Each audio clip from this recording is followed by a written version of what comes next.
Welcome to the Super Kurumba vlog. இன்னைக்கு நம்ம என்ன பார்க்க போறோம்னா பன்னீர் தவா ஃப்ரை. அதுக்கு தேவையான பொருட்கள் மிளகாத்தூள், கரம் மசாலா, சால்ட், மஞ்சள்தூள், கேசரி பவுடர். எப்படி செய்யலாம்னு சொல்லிட்டு பார்க்கலாம் வாங்க. இப்போ நாங்க பன்னீர் வந்து ஃப்ரீசர்ல இருந்து எடுத்து ரூம் டெம்பரேச்சருக்கு சேஞ்ச் பண்ணிட்டோம். எங்க சைஸ்க்கு ஏத்த மாதிரி நாங்க வந்து கியூபா கட் பண்ணிருக்கோம். உங்களுக்கு வேணும்னா பெருசா கூட கட் பண்ணிக்கலாம்.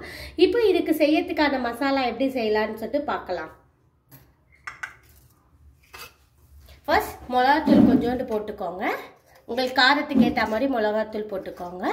அப்புறம் கரம் மசாலா, தேவையான அளவு உப்பு, மஞ்சள் தூள், நம்ம கலருக்கோசம் நம்ம வந்து கேசரி பவுடர் போட்டுக்கிறோம். இது எல்லாத்தையுமே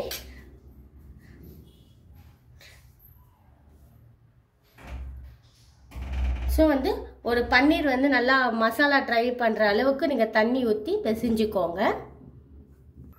ஸோ கொஞ்சோண்டு தண்ணி ஆட் பண்ணிவிட்டு நம்ம கொஞ்சம் திக்கான அளவுக்கு வந்து மசாலா ரெடி பண்ணிக்கலாம்.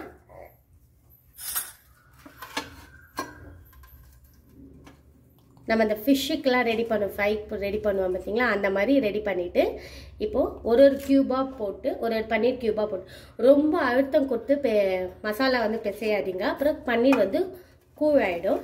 அதனால் வந்து கொஞ்சம் ஒன்று ஒன்றா போட்டு மேலும் கீழுமா நல்லா பரட்டி எல்லா பக்கமுமே வந்து மசாலா வந்து படையிற மாதிரி நீங்கள் வந்து ரெடி பண்ணிக்கோங்க.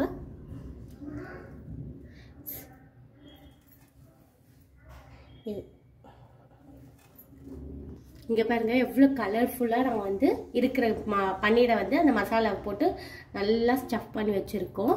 இப்போது இதை வந்து 5 to 10 minutes வந்து அந்த மசாலா வந்து பன்னீரில் ஊற வைத்துட்டு நம்ம டவாவில் போட்டு ஃப்ரை பண்ணிக்கலாம். தோசைக்கல் போட்டாச்சு. இப்போ வந்து தோசைக்கல் கொஞ்சம் சூடானோடனே நம்ம வந்து தேவையான அளவுக்கு எண்ணெய் ஊற்றிக்கலாம். ஓகேங்களா? எண்ணெய் ஊற்றிட்டு கொஞ்சம் கொஞ்சமாக போட்டு பன்னீரை ஃப்ரை பண்ணலாம். எல்லா பக்கமுமே வந்து கோல்டன் ப்ரௌனில் வரணும். நம்ம வந்து ஸ்டவ்வை கொஞ்சம் ஸ்லோலே வச்சு பண்ணலாம். அப்போ தான் பன்னீர்லாம் வந்து நல்லா கிரிப்ஸியாக அழகாக தெரியும், கிரிப்ஸியாக இருக்கும். கொஞ்சமாக போடுங்க, ஃபஸ்ட்டு கொஞ்சமாக போடுங்க. போட்டுட்டு இன்னும் வேணும் அப்படின்னா கூட மேலே கொஞ்சோண்டு ஆயில் ஆட் பண்ணிக்கலாம். ஓகேங்களா? எல்லா பக்கமுமே இப்போ வந்து கொஞ்சம் ஒரு பக்கம் வந்து கோல்டன் ப்ரௌன் வந்தோடனே நெக்ஸ்ட் பக்கம் நம்ம திருப்பிக்கலாம். இங்கே பார்த்தீங்களா, இந்த 3 பார்த்தீங்களா எவ்வளோ கோல்டன் ப்ரௌனாக வந்திருக்கு. இப்போ இதே மாதிரி நம்ம எல்லா பக்கமுமே வந்து சர்வ் விடணும். கோல்டன் ப்ரௌன் வந்தோடனே நம்ம ஆஃப் பண்ணிட்டு எடுத்து சர்வ் பண்ணிக்கலாம். இங்கே பாருங்க எவ்வளோ அழகாக பன்னீர் தவா ஃப்ரை ரெடி ஆயிடுச்சு. மறக்காம லைக் பண்ணுங்க, கமெண்ட் பண்ணுங்க, சப்ஸ்கிரைப் பண்ணுங்க. இன்னும் கொஞ்சம் பேர் வந்து இன்ஸ்டால எங்களை ஃபாலோ பண்ணாம இருக்கீங்க, அதையும் மறக்காம ஃபாலோ பண்ணிடுங்க. இன்னொரு வீடியோவில் பார்க்கலாம். பாய்.